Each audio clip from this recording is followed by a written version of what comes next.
Hey, what's up, solo gamers? This is SoloSphere Gaming, and I'm Great Level 100. And it's nice to have you guys back again. If you missed the unboxing, click the link above. Now, before I get into the walkthrough and play through the story mode, I wanted to learn a few things. So, here's the tutorial mode on Deus Ex Human Revolution. Being stealthy hinges on sight and sound. When moving close to guards, try moving slowly to diminish the amount of noise produced by your footsteps. Crouching down will assure you are making the least amount of noise possible. Line of sight is important, and by keeping behind cover, you'll stand a better chance that enemies won't detect you. Avoid jumping and sprinting, as it will certainly give away your position.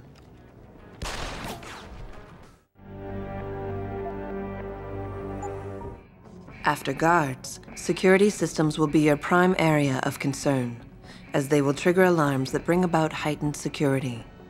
Trying to destroy these devices is a bad idea. Try instead to get around them. By timing your moves properly, you should be able to do so relatively easily.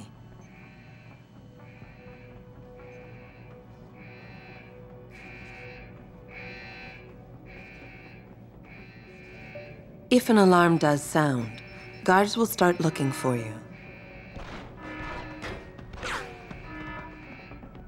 Fortunately, they won't sustain this level of alertness for long.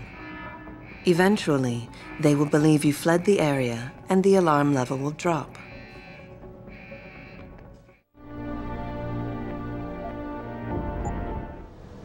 The objective screen details your current missions and objectives. In here, you can find extra information that may help you better understand what needs to be done. Missions can be activated or deactivated, depending on if you want them to appear in your radar or not. Deactivated missions can still be completed. Before you can do anything, you must be able to get around. The first move you'll want to learn is the crouch. It will allow you to get into small spaces such as air vents, or to hide behind low objects so you can move about unnoticed. Jumping on objects or ladders is essential for getting to those hard-to-reach places. Sometimes going high or low is not enough. Sometimes you just need to go fast. You'll only be able to sprint for a few seconds at a time though, so use it wisely.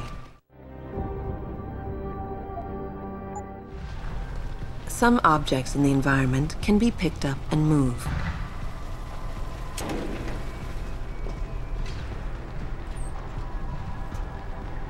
Use them to create paths to inaccessible areas, or as portable cover during a firefight.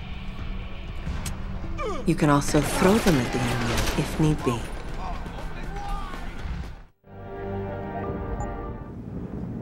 At any point during the game, you can access the in-game menu. The inventory holds all the items you are carrying with you.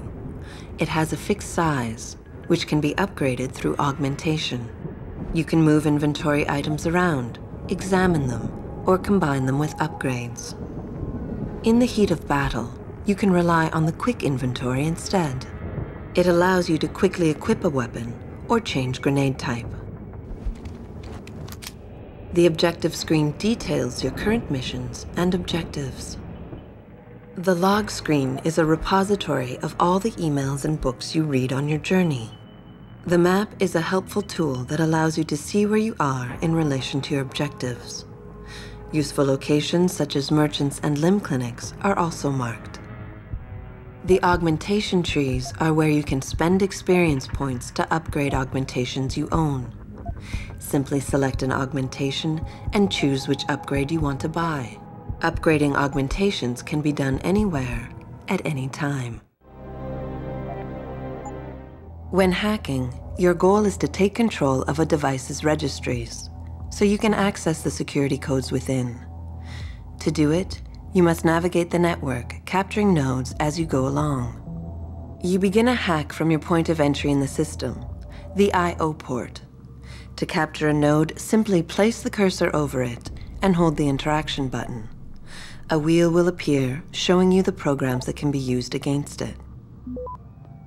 Traveling from node to node is accomplished using bridges.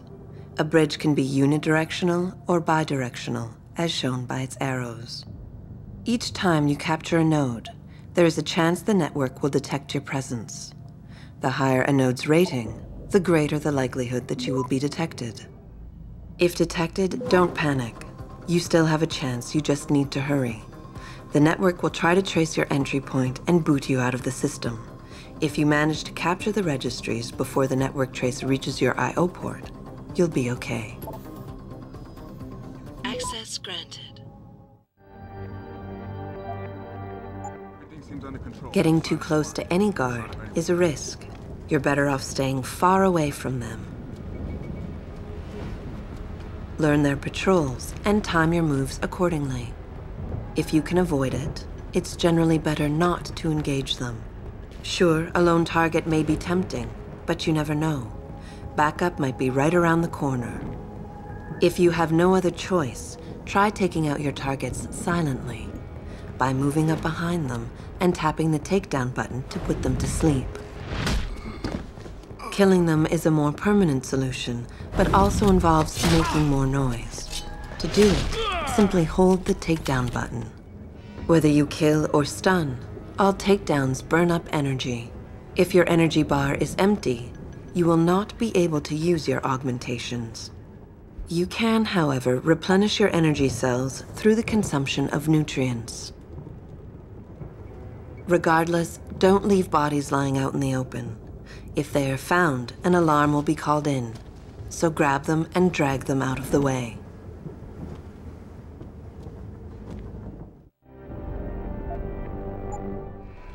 When the lead starts to fly, it's wise to take cover. This will protect you from bullets and explosives.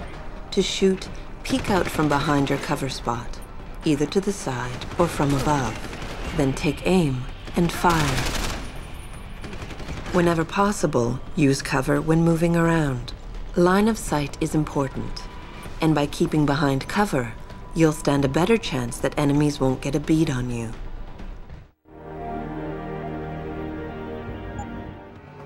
In order to unlock new abilities or augmentations, you must first gain experience in the form of XP points. You will receive these points when completing main objectives, side quests, or through special bonuses, like completing a mission without being detected. A vent on the roof. Once you've accumulated enough XP points, you will receive a Praxis point. These points are used to unlock upgrades to existing augmentations, and to unlock entirely new augmentations. Praxis kits, which can be found through exploration or purchased in limb clinics, will also give you instant Praxis points. To unlock an augmentation or upgrade, simply select it in the augmentation screen, check the cost, and, if you have enough Praxis points, activate it.